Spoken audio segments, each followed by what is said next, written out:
क्या कोई फिर से हिम्मत कर सकेगा ये देखकर कि ग्लोबल समुद्र फ्लोटिला के साथ इजराइल ने क्या किया है?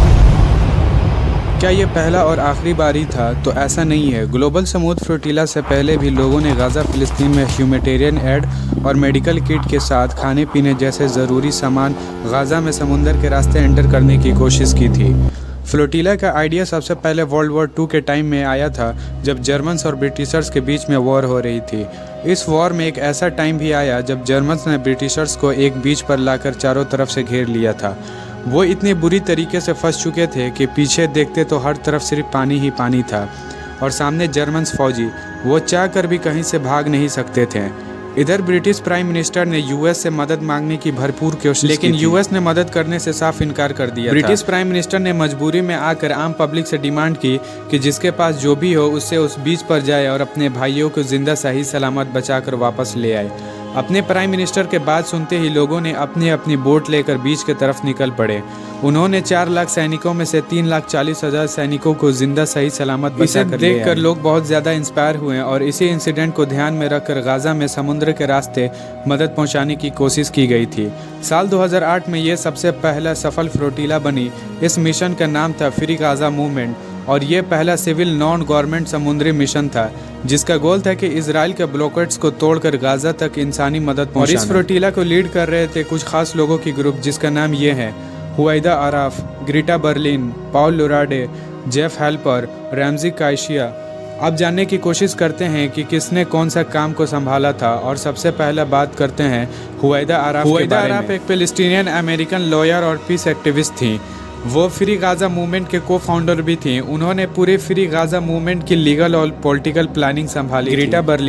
ग्रीटा बर्लिन एक American activist media spokes person थी। वो मीडिया पब्लिक के रिलेशंस को हैंडल करती थी, यानी न्यूज़ चैनल और प्रेस को बताती थी कि फ्लोटिला का मिशन क्या है और क्यों गाज़ा के लोगों तक मदद पहुंचाने की ज़रूरत है। पाउल लुराडे, फ्लोटिला मिशन चलाने के लिए पैसे, बोर्ड और सप्लाईज की ज़रूरत थी।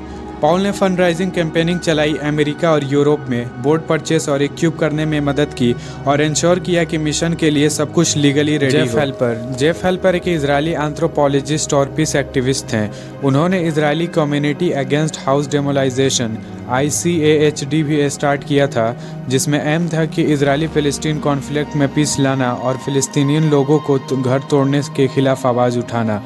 वह इजरायली होने के बावजूद भी इंसानियत के नाते वो गाज़ा फ़िलिस्तीन के लोगों की भरपूर मदद करने की कोशिश की थी। रैमजी काइशिया ने फिर गाज़ा मिशन को ऑर्गेनाइज करने में मेजर रोल प्ले किया था, जिसमें साइप्रस से गाज़ा तक पीसफुली फ्लोटिला जा सके।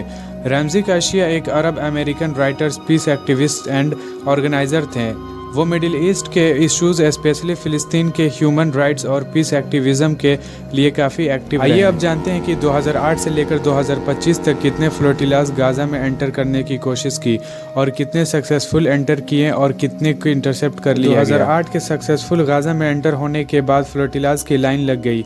हर साल लोगों ने शिप्स के जरिए गाज़ा में जाने की कोशिश की। अगस्त 2008 के बाद दूसरा फ्लोटिला अक्टूबर के मंथ में ले जाया गया और ये भी गाज़ा में सक्सेसफुली एंटर हो गया। फिर तीसरा फ्लोटिला 2008 में ही दिसंबर के मंथ में ले जाने की कोशिश की गई, लेकिन इसे इजरायली सैनिकों द्वारा रोक दिया गया। उसके बाद जनवरी 2009 में, फिर मई 2010, 2011, 12, 15, 18 तक ले जाने की कोशिश की गई, लेकिन इन सबको इजरायली सैनिकों द्वारा इंटरसेप्ट कर लिया जाता था। फिर साल 2025 में अभी तक का सबसे बड़ा फ्लोटिला गाज़ा में पहुंचाने वाले थे, द ग्लोबल समुद्र फ्लोटिला। इस फ्लोटिला में 44 से ज़्यादा देशों के लोग 40 से 50 जहाज़ों के काफिला लेकर गाज़ा के तरफ निकल पड़े थे, जिसमें करीब 500 लोग शामिल थे। जो 300 टन के आसपास फूड मेडिकल एड इटली से जहाज़ों पर लोड करके ले जाया जा रहा था।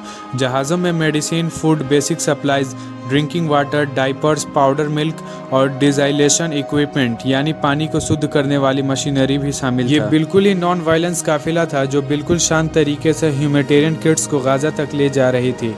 ये जब गाज़ा के करीब पहुंचे तो इसे भी इजरायली सैनिकों ने रोका और इसे भी इंटरसेप्ट कर लिया गया।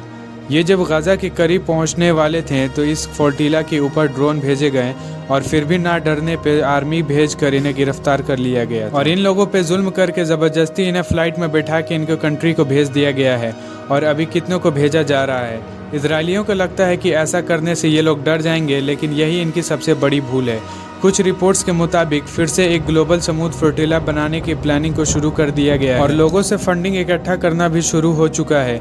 ये फ्लोटिला अब तक का सबसे बड़ा फ्लोटिला होगा, ऐसा कि वर्ल्ड वॉर 2 से भी बड़ा, जो कि इतिहास कायम करेगा। क्या आप इस फ्लोटिला में जाना चाहते हैं तो कमेंट बॉक्स में ज़रूर बताना और वीडियो को लाइक करके चैनल को सब्सक्राइब करके जाना।